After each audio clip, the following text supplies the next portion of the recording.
Praise the lord. Hallelujah, hallelujah. కొద్ది నిమిషాలు దేవుని యొక్క మాటల్ని పరిశుద్ధ గ్రంథంలో నుండి ధ్యానం చేసుకుందాం.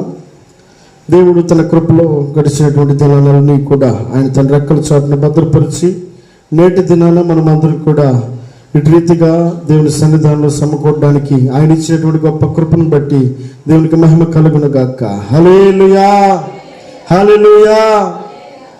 పరిశుద్ధ గ్రంథంలో నుండి యోహాను రాసినటువంటి సువార్త 14వ అధ్యాయము 3వ వచనం చదువుకుందాం. యోహాను రాసిన సువార్త 14వ అధ్యాయము 3వ వచనం.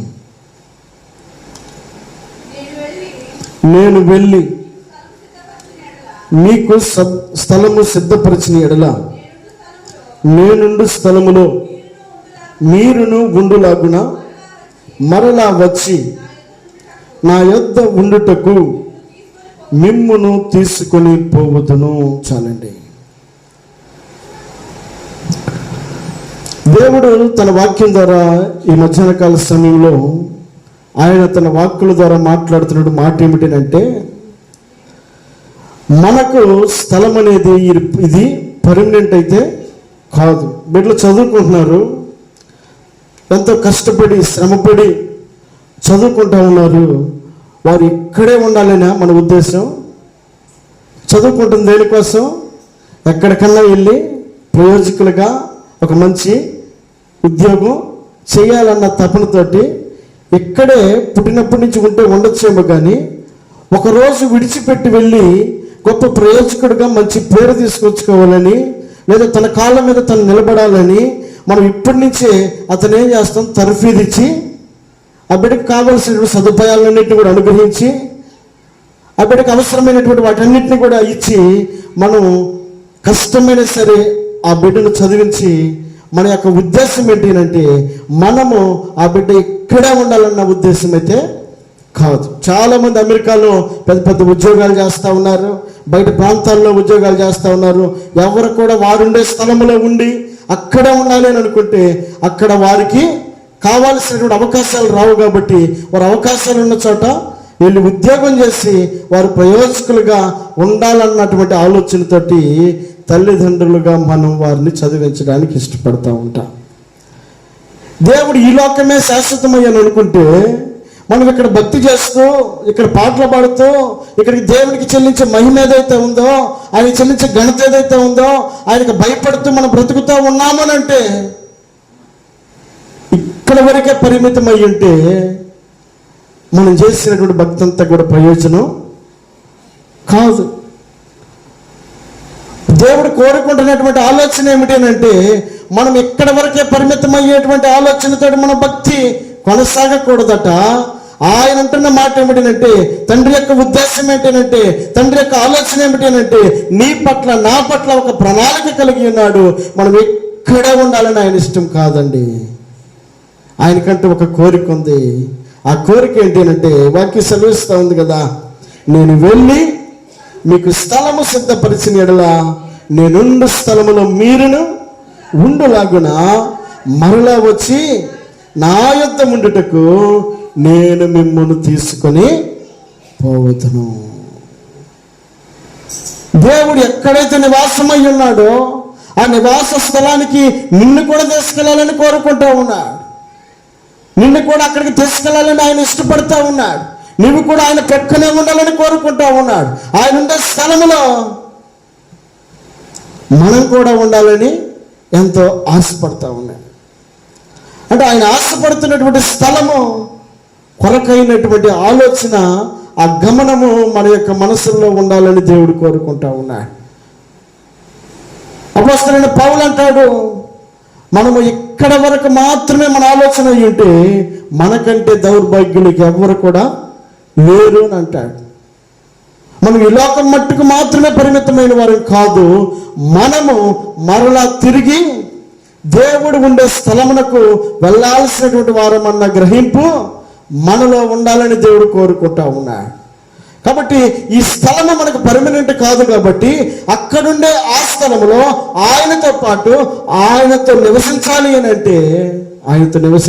అంటే ఇక్కడ కొన్ని ఆలోచనలు దేవుడు గుర్తెరుగుతా ఉన్నాడు. ఒక మాట జ్ఞాపకం చేసుకుందాం. మత్తయి రాసిన సువార్త 24:44. మత్తయి రాసిన సువార్త 24:44.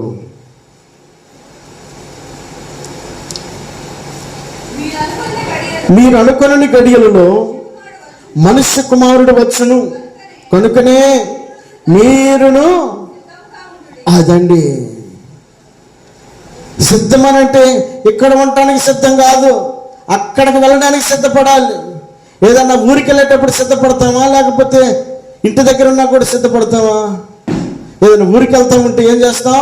అన్నిటిని కూడా ఎక్కడెక్కడ జాగ్రత్తగా పెట్టి మరలా వస్తాం. కాబట్టి ఒకవేళ ఇంటిగంటలో కనుక చిన్న బిడ్డలు ఉన్నారనుకోండి, పక్కింటి వాళ్ళకి చెప్తాం, అమ్మా కొంచెం పిల్లల్ని చూస్తూ ఉండు. అదంతా దాన్ని ఏమంటారు? సిద్ధపాటు అని అంటారు. సిద్ధపాటు అంటారు. బస్ టైం అవుతుంది అనుకోండి వెళ్ళడానికి, మనం రెడీ అవుతూ ఉంటాం. ఒక పక్క ఇంట్లో అన్నీ కూడా చక్క పెట్టుకుంటూ ఉంటాం, ఒక పక్క మనల్ని మనం సిద్ధపరుచుకుంటూ ఇక బస్సు వచ్చే టయానికి మనం రెడీగా ఉండాలని ఎదురు చూస్తూ ఉంటాం. మాట ఇచ్చినటువంటి దేవుడు పలుకుతూ ఉన్నటువంటి మాట ఏమిటంటే, ఇదిగో ఆ ప్రకటన గ్రంథంలో ఒక మాట అంటున్నాడు కదా. ఆయన ఏమంటాడనంటే 3:11 నేను త్వరగా వచ్చుచున్నాను. అమ్మా ఎవడును నేను త్వరగా వచ్చుచున్నాను అని అంటా ఉన్నాడు. ఆయన త్వరగా రావడానికి ఇష్టపడతా ఉన్నాడు. మొదట వచ్చాడు, నీ పాపాన్ని కడిగాడు. రెండోసారి రాబోతా ఉన్నాడు, నిన్ను అదే పరిశుద్ధతతో నిన్ను ఆయన ఎద్దుకు తీసుకుని వెళ్ళడానికి ఆయన రాబోతా ఉన్నాడు. కాబట్టి ఆయన రాకడకు సమీపించే కొలది మనము సిద్ధపాటు కలిగినటువంటి వారమై ఉండాలి అని వాక్యం సెలవిస్తూ ఉంది. కాబట్టి ఇదిగో నేను త్వరగా వస్తా ఉన్నాను. కాబట్టి ఏం చేయాలట? మీరు అనుకోని గడియలలో మనుష్య కుమారుడు వచ్చిన కనుకనే మీరును సిద్ధముగా ఉండండి అని అంటా ఉన్నాడు. అనుకోనని గడియలో, మనం అనుకున్న సమయంలో కాదు, మనం అనుకోనని గడియలో ఆయన దొంగ వలే వస్తానన్నాడు. అంటే దాని అర్థం ఏంటి? దొంగ మనకి చెప్పి వస్తాడా? ఏ టైం వస్తాడో మన కళ్ళు కప్పి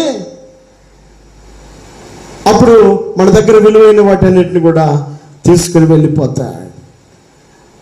కాబట్టి దేవుడు ఆ ఉద్దేశం ఎందుకు జ్ఞాపకం చేశానంటే, ఆయన ఎప్పుడు వస్తాడో మనం ఊహించిన సమయంలో ఆయన వస్తానన్నాడు. వస్తానన్న దేవుడు మాట తప్పేవాడు కాదే కాదు. మాట ఇచ్చిన దేవుడు మాట నిలబెట్టుకునేవాడై ఉన్నాడు. అందుకని ఏమంటాడు? శిష్యులందరూ కలవరపడతా ఉంటే మీరు కలవరపడవద్దు, నేను వెళ్ళి మీకు స్థలమును సిద్ధపరిచి నేను మరలా వచ్చి నేను మిమ్మల్ని తీసుకుని వెళ్తాను అని అంటా ఉన్నాడు. అది తీసుకుని వెళ్తానన్నటువంటి దేవుడు ఎలా ఉంటే తీసుకుని వెళ్తాడు? స్కూల్ బస్సు వచ్చి ఆగింది, పిల్లడు రెడీ కాలేదు, యూనిఫామ్ వేసుకోలేదు, ఆ స్కూల్కి తగినట్లుగా ఆ బిడ్డ తయారవలా, పంపించగలుగుతామా? స్కూల్లో చేర్చుకోగలుగుతారా? ఎలా పడితే అలాగా బస్సు వచ్చింది కాబట్టి ఎక్కాడు కాబట్టి ఆ ఎక్కినటువంటి బిడ్డ స్కూల్ దగ్గర బాగానే టీచరు లోపలికి ఆహ్వానిస్తాడా? ఆ స్కూల్కి కావలసినటువంటి టై ఏంటో, బెల్ట్ ఏంటో, ఆ యూనిఫామ్ ఏంటో వాటన్నిటిని కూడా ఆ బిడ్డ కనుక సక్రంగా ధరించుకొని ఉంటే సాదరంగా ఆహ్వానిస్తాడు, లేకపోతే గెట్ అవుట్ అంటాడు. కాబట్టి దేవుడు వస్తానంటా ఉన్నాడు. ఆ వస్తానన్నటువంటి దేవుడి యొక్క రాకడ కొరకై మనం ఎలాగుండాలట? మీరు అనుకొనని గడియలలో, మత్తయి సువార్తలో మీరు అనుకొనని గడియల్లో మనుష్య కుమారుడు వచ్చును గనుకనే మీరును సిద్ధముగా ఉండండి. సిద్ధముగా ఉండాలట. సిద్ధము అని అంటే మనకు కావాల్సిన వాటన్నిటిని కూడా ధరించుకొని ఉండాలి. సరిగా ఆయనకు కావలసినటువంటి వాటన్నిటిని కూడా మనం కూడా అమర్చుకొని ఉండాలి. వాటన్నిటిని కూడా సిద్ధపరచుకొని ఉండాలి. ఆ సిద్ధపరచుకునేటువంటి క్రమంలో ఒక మాట జ్ఞాపకం చేసుకుందాం. 1 కొరింథీయులకు రాసినటువంటి పత్రిక 16వ అధ్యాయం 22వ వచనం. 1 కొరింథీయులకు రాసిన పత్రిక 16వ అధ్యాయము 22వ వచనము. ఎవడైనను ప్రభువును ప్రేమింపకుంటే వాడిని శపింపబడును గాక. ప్రభు వచ్చుచున్నాడు. ప్రభు అయిన యేసుక్రీస్తు కృప మీకు తోడయుండును గాక. చాలండి. దేవుడు కోరుకుంటున్నటువంటి కోరిక ఏంటంటే, ఎవడైనా ప్రభువును ప్రేమింపకుంటే వాడు శపింపబడును గాక. ప్రభువు అదండి, ఆయన వస్తా ఉన్నాడనంటే మనలో ఏముండాలట?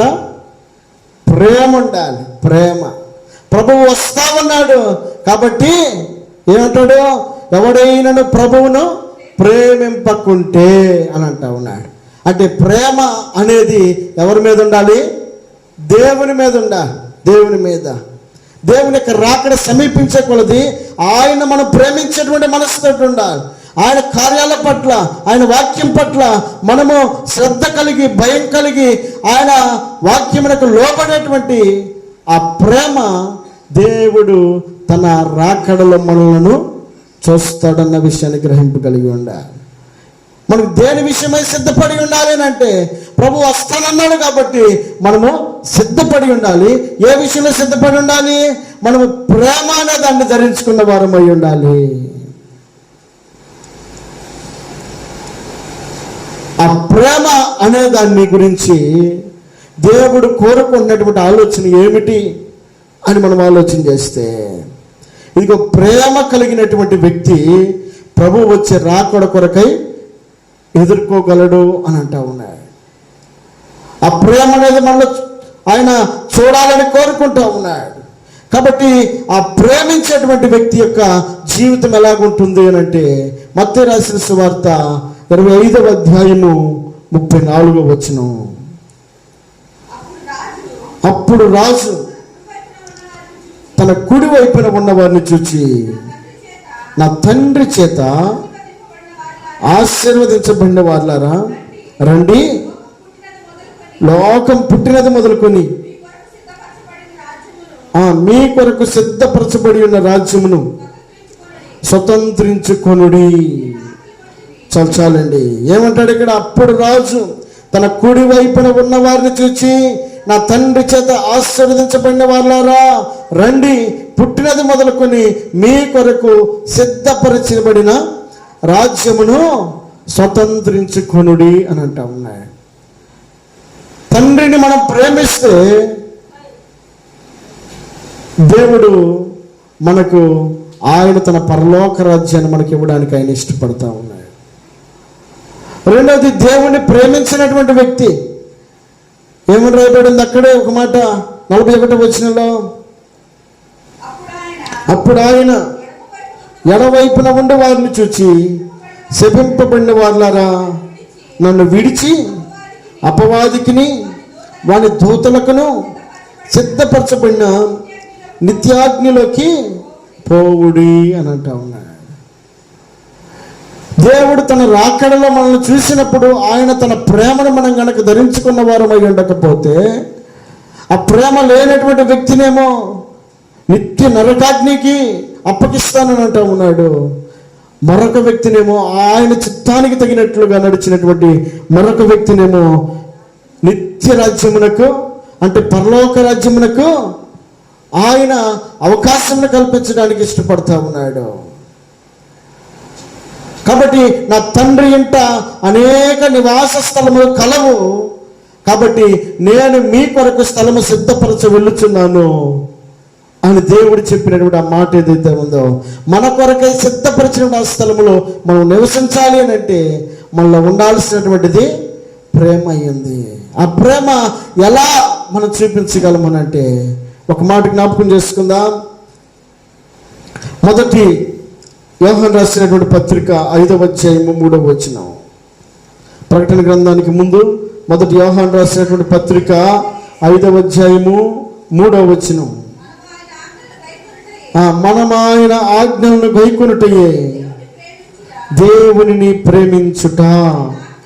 ఆయన ఆజ్ఞలు భారమైనవి కావు, దేవుని మూలముగా ఆ పుట్టిన వారందరూ లోకమును జయించుదురు. చాలండి.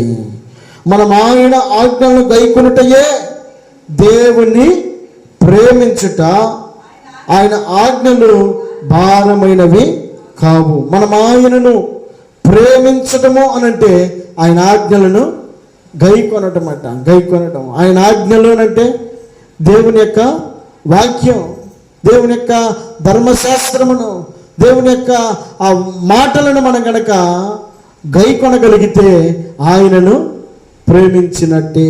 మనం ఏదన్నా బిడ్డలకి పలానా చోటకి వెళ్ళిరా అని చెప్పామనుకోండి, ఆ మాట వినకుండా పెడచెవిని పెట్టి పక్కకి వెళ్ళిపోయాడు అనుకో, ఆ మాట విన్నట్ట. ఆ ప్రేమ మనకి ఎప్పుడు తెలుస్తుంది? చెప్పినప్పుడు ఆ మాట ప్రకారంగా చేస్తే ప్రేమించినట్లుగా మనం గుర్తించగలుగుతాం. చేయకుండా పెడచెవిని పెట్టి కనుక మనం ఒకటి చెప్తే మరొకటి చేస్తూ ఉన్నాడు అనుకోండి, ఒక పని చెప్తే మరొక పని చేస్తూ ఉన్నాడు అనుకోండి, మనకు నచ్చినటువంటి పని చేయకుండా, మనం చెప్పినటువంటి పని చేయకుండా మరొక పని చేస్తూ ఉంటే ఆ నిర్లక్ష్య స్వభావాన్ని బట్టి మనం ఏమంటాం? మన మాటకు విలువ ఉందనుకుంటామా? మన మాటను ప్రేమిస్తున్నాడా? ఆ మాటను ప్రేమించినప్పుడు దేవుణ్ణి ఎలా ప్రేమించగలుగుతాం? అంటే దేవుని వాక్యం ఏమని సెలవిస్తూ ఉంది అనంటే మనం ఆయన ఆజ్ఞలను గైకొనుటయే దేవుణ్ణి ప్రేమించుట. ఆయన ఆజ్ఞలను గైకొనాలి. మనం ప్రేమిస్తున్నామని మాట చెప్తే సరిపోదు. వాక్యానుసారమైనటువంటి జీవితము మన జీవితాల ద్వారా మనం వెల్లడిపరచగలిగినప్పుడు, మనం నడవగలిగినప్పుడు, ఆ ప్రకారం ప్రయాణం చేయగలిగినప్పుడు దేవుని ప్రేమిస్తున్నామన్న గ్రహింపును దేవుడు చూస్తూ ఉంటాడు. కాబట్టి పరిశుద్ధ గ్రంథంలో సౌలు అనబడేటువంటి ఒక వ్యక్తిని దేవుడు ప్రేమించి, సౌలు అనబడేటువంటి వ్యక్తికి దేవుడు తనకు ఒక చక్కటి రాజ్యాన్ని అప్పగించాడు. ఆ రాజ్యాన్ని అప్పగించబడిన తర్వాత ప్రారంభంలో బాగా దేవుని మాటను గైకునేటువంటి వ్యక్తిగా కనబడుతూ ఉన్నప్పటికీ కొద్ది రోజులు గడిచిన తర్వాత దేవుడు ఒక మాట చెప్పాడు సౌలుతోటి, సౌలు, నీవు అమాలేకీయులందరినీ కూడా నువ్వు నిర్మూలన చేయమని చెప్పాడు. సౌలు దేవుడు చెప్పినటువంటి మాటను మాత్రం ప్రక్కన పెట్టేసి తనకు నచ్చిన పని చేయడానికి ఇష్టపడతా ఉన్నాడు. చదువుదాం మాట. మొదటి సమూయేలు గ్రంథం 15వ అధ్యాయము, మొదటి సమూయేలు గ్రంథం 15వ అధ్యాయము 22వ వచనంలో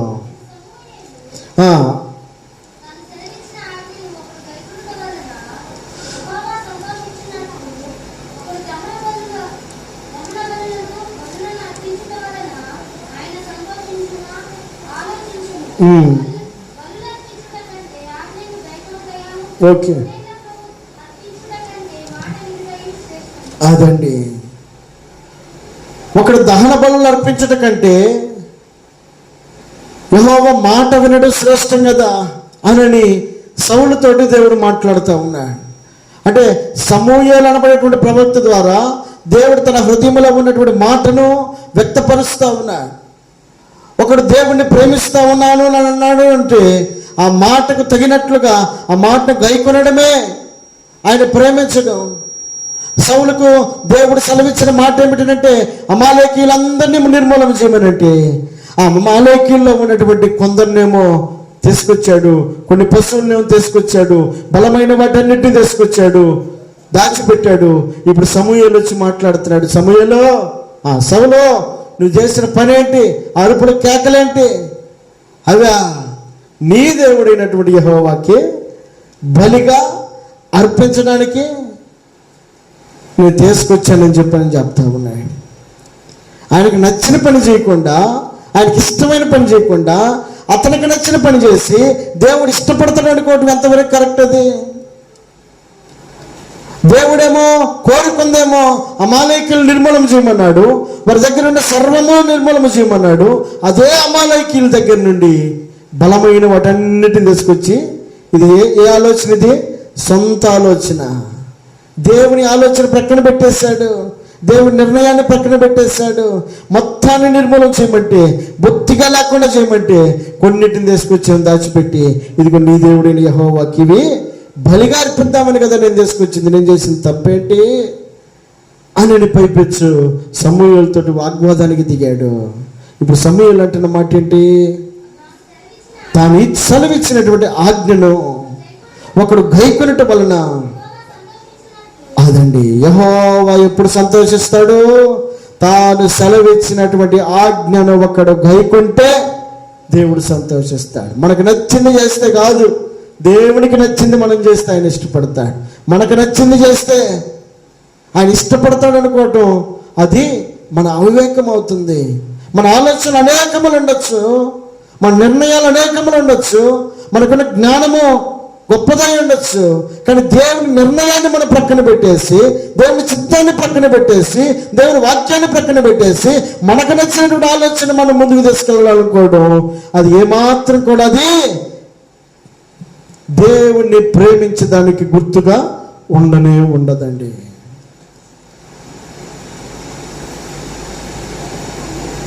ఆ మాట మరోసారి చదువు. అందుకు సమూయేలు తాను సెలవిచ్చినటువంటి ఆజ్ఞను ఒకడు గైకొనుట వలన యెహోవా సంతోషించినట్లు, ఒకడు దహన బలులను అర్పించినట్లు ఆయన సంతోషించిన. ఆలోచించుము, బలులు అర్పించట కంటే ఆజ్ఞను గైకొనుటయు పటోళ్ళ కొరవు అర్పించట కంటే, అదండి ఆజ్ఞను గైకొనాలి, రెండోది మాట వినాలి. అది దేవుని ప్రేమించడానికి గుర్తయ్యింది. వాక్యం ప్రకటిస్తూ ఉన్నప్పుడు ఆ వాక్యం పెడచెవిన పెడతా ఉంటే దేవుని ప్రేమించినట్టు ఎలా అవుతుంది? వాక్యాన్ని మన హృదయంలో చేర్చుకుంటా ఉన్నప్పుడు, వాక్యం వింటా ఉన్నప్పుడు, ఆ వాక్యము మనం స్వీకరిస్తూ ఉన్నప్పుడు ఆయనను మనం గైకునే వారం అయి ఉంటాం, ఆయన మాటను మనం వినేవారం అయి ఉంటాం. ఆయన ఆజ్ఞను గైకొని ఆయన మాటను విన్నప్పుడు ఆయన మనం ప్రేమించిన దానికి గుర్తయ్యింది.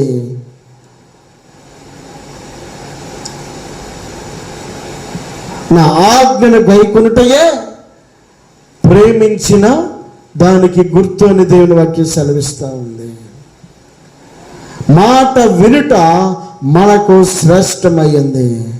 ఆ మాటను వినే క్రమంలో సౌలు అనబడేటువంటి వ్యక్తి తన ఇష్టానికి అవకాశం ఇచ్చి దేవుని ఇష్టాన్ని ప్రక్కన పెట్టేశాడు. కాబట్టి దేవుని యొక్క చిత్తాన్ని ప్రక్కన పెట్టినటువంటి సౌలును దేవుడు ఏం చేశాడు? ఆయన కూడా ప్రక్కన పెట్టేశాడు.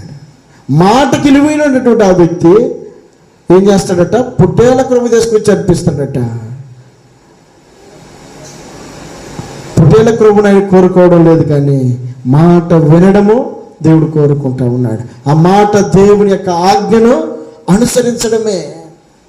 ఆ ఆజ్ఞను అనుసరించినప్పుడు మనం దేవుని ప్రేమించినట్లుగా గుర్తయింది. ఆయన ప్రేమించినప్పుడు దేవుడు మన ఎడల ఆయన సంతోషించేవాడై ఉన్నాడు. దేవునికి మహిమ కలుగును గాక. హల్లెలూయా. కాబట్టి దేవుని యొక్క వాక్యం సెలవిస్తూ ఉంది కదా, ఒక మాట జ్ఞాపకం చేసుకుందాం. మొదటి యోహాను రాసిన పత్రిక 4వ అధ్యాయము 20-21 వచనాలు చదువుదాం. ఎవడైనను నేను దేవుణ్ణి ప్రేమించుచున్నానని చెప్పి తన సహోదరుని ద్వేషించిన ఎడల అతడు అబద్ధికుడగును. తాను చూచిన తన సహోదరుని ప్రేమింపనివాడు తాను చూడని దేవుణ్ణి ప్రేమింపలేడు. దేవుణ్ణి ప్రేమించేవాడు తన సహోదరుని కూడా ప్రేమింపవలనను ఆజ్ఞను మనం ఆయన వలన పొంది ఉన్నాము. దేవుని స్తోత్రం చెల్లిద్దాం. హల్లెలూయా. దేవుడు జ్ఞాపకం చేస్తూ ఉన్నటువంటి ఆలోచన ఏమిటంటే, దేవుణ్ణి ప్రేమిస్తామన్న దానికి గుర్తు ఆయన ఆజ్ఞను గైకొనడం ఒకటైతే, మరొకటి నీవు దేవుని ప్రేమిస్తున్నావు అనే దానికి గుర్తు ఏంటి అంటే, మనము మన సహోదరుని ప్రేమించాలట. అబ్బాయి నాకు గిట్టదనంటే కుదరదు. దేవుని సన్నిధిలో మనం ఉన్నాము, దేవుని వాక్యానుసారంగా మనం జీవిస్తా ఉన్నాం. ఇదిగో దేవుని ప్రేమిస్తామన్న దానికి గుర్తు ఏంటి అంటే దేవుని యొక్క ఆజ్ఞను అనుసరించడమే. ఆ ఆజ్ఞ ఏమిటంటే, ఒకటి ఆయన మాటకు మనం విలువ ఇవ్వాలి.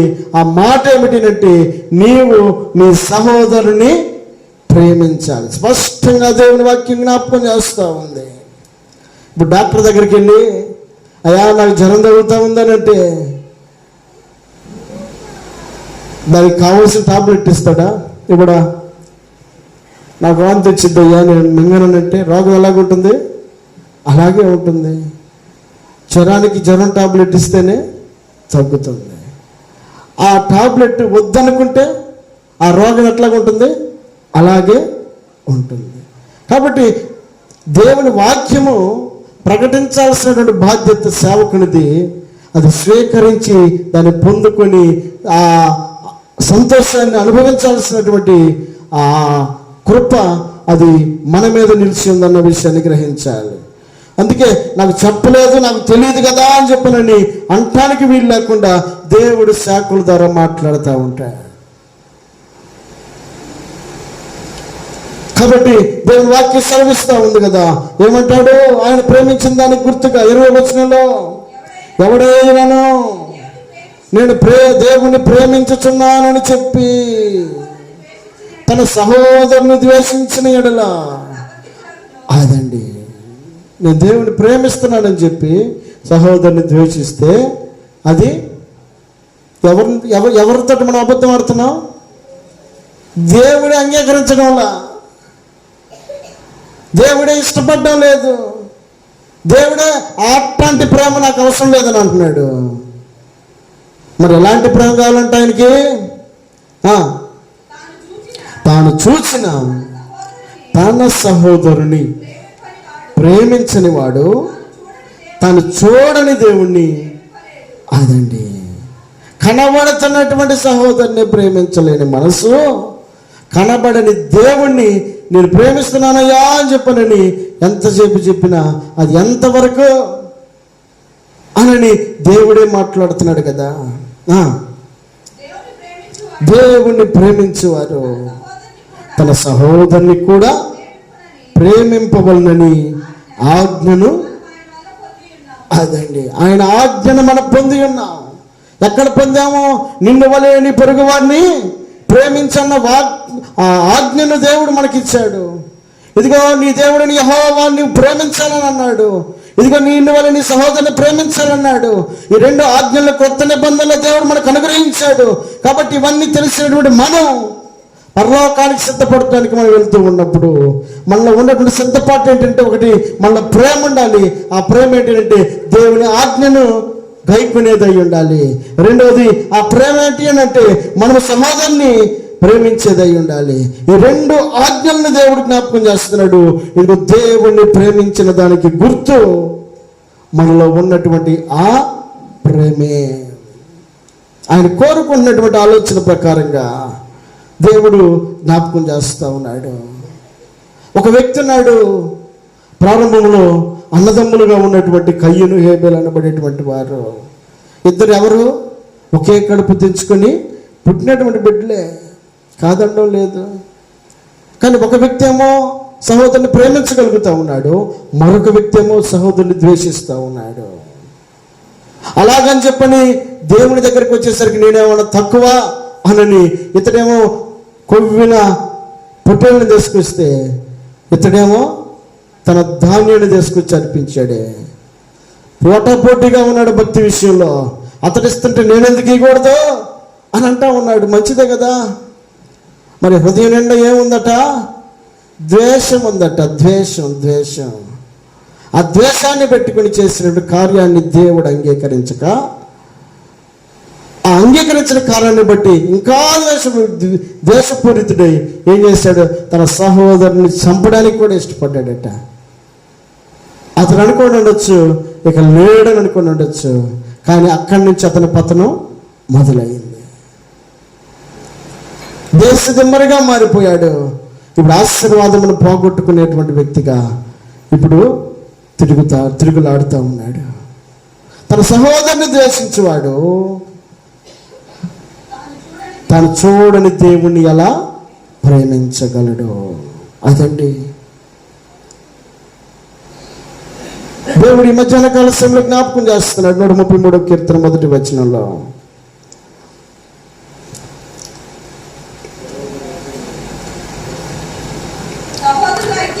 సహోదరుల ఐక్యత కలిగి నివసించుట ఎంత మేలు, ఎంత మనోహరము. అది తల మీద పోయబడి అహరోను గెడ్డము మీదుగా కారి అతని అంగీల అంచు వరకు దిగజారిన పరముల తైముల వలె ఉండును. సియోని కొండ మీదకి దిగివచ్చు హెర్మోను మంచు వలె ఉండును. ఆశీర్వాదమును, శాశ్వత జీవమును అక్కడ ఉండవలనని అదండి దేవుడు సెలవిచ్చినటువంటి ఒక మాట. ఆ గొప్ప ఆశీర్వాదమును మనం జ్ఞాపకం చేసుకోగలిగితే వాక్యం ఏమి సెలవిస్తుంది? సహోదరుల ఐక్యత కలిగి నివసించుట ఎంత మేలు అని అంటా ఉన్నాడు. ఆ మేలు ఏంటంటే శాశ్వత జీవము, ఆశీర్వాదము అక్కడ ఉండాలని కోరుకున్నాడట. అక్కడంటే ఎక్కడ? ఐక్యత ఉన్న చోట ఆశీర్వాదము అనుగ్రహించే దేవుడు అయినా. కాబట్టి దేవుని వాక్యం సెలవిస్తూ ఉంది, సహోదరులు ఐక్యత కలిగి నివసించుట ఎంత మేలు అని అంటా ఉన్నాడు. కాబట్టి ఆ మేలు ఏంటంటే మనకు శాశ్వత జీవాన్ని అయినా అక్కడ దాచిపెట్టేటట. కాబట్టి ఆ దాచిపెట్టబడినటువంటి ఆశీర్వాదంలోకి నీవు నేను అడుగు పెట్టవాలి అని అంటే మనము దేవుని యొక్క ఆజ్ఞను గైకొనాలి. ఆ ఆజ్ఞను గైకొనటయే దేవుణ్ణి ప్రేమించినట్టు. రెండోది సహోదరుని ప్రేమించాలి. ఆ సహోదరుని ప్రేమించటయే దేవుని యొక్క ప్రేమను మనం గుర్తెరిగినటువంటి వారం అవుతాం. దానికి గుర్తుగా దేవుడిచ్చిన సూచనలను ఈ మధ్యాహ్న కాల సమయంలో దేవుడు జ్ఞాపకం చేస్తూ ఉన్నాడు.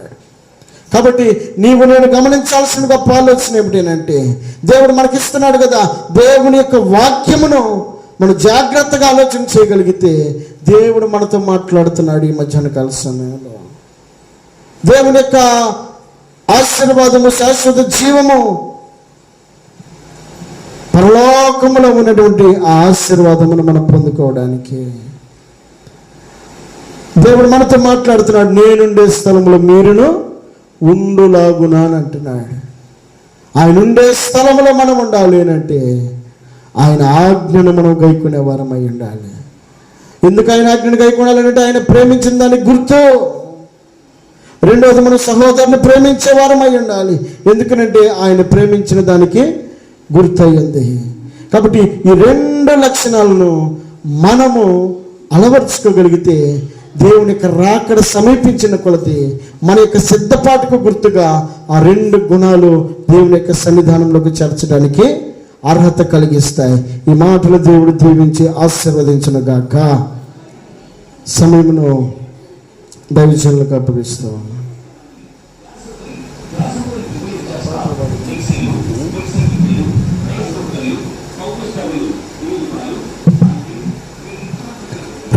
హల్లెలూయా.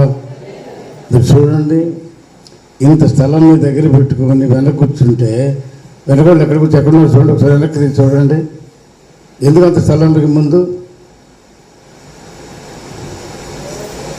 రోజు చెప్పాలి, రోజు చెప్పే చదువు ఇది కాదు కదమ్మా. మన వెనకోళ్ళకి అవకాశం కల్పించాలి. క్రైస్తవులుగా అల్పంలో వాకిట్లో ఉన్నారు వాళ్ళు.